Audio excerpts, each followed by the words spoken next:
In this video, we will be learning and understanding least squares regression lines. So the first problem says draw the least square regression line on the scatter plot above. Now it gives us the formula in the problem. So first we can plug in 50 into the x value to get our first y value and 80 into the x value to get our second y value. That'll give us 2 points. We can connect these points to create our least square regression line.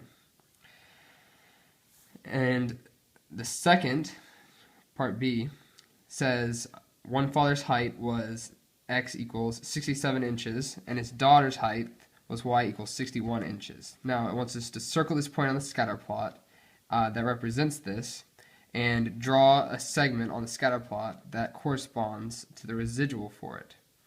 So right here we can see at 67, which is here, and 61, if you meet those two together, that's this point right here. And we can see by the regression line we saw it is under the regression line.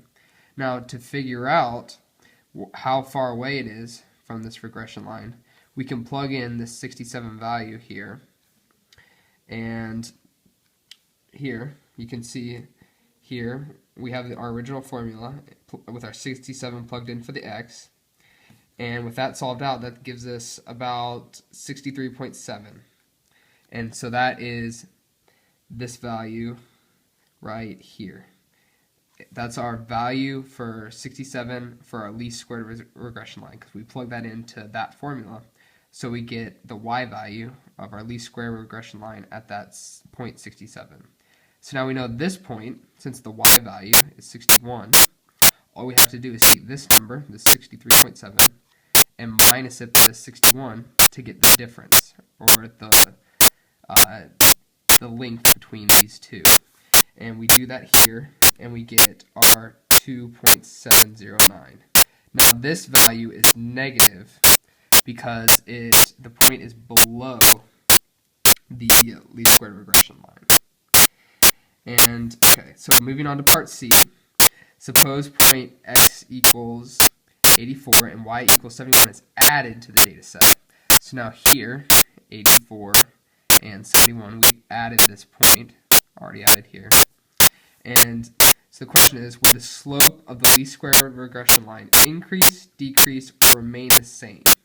So, as we can see by just looking at it by eye, that it seems like right on target for what our least squared regression line is. So, our initial thought would be, no, it wouldn't change the slope because it's following the trend.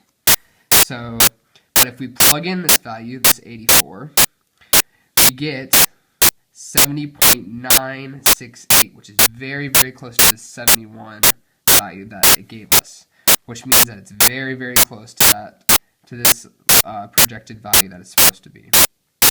So then that would mean that the slope of the least squares regression line would not change at all. It would remain the same.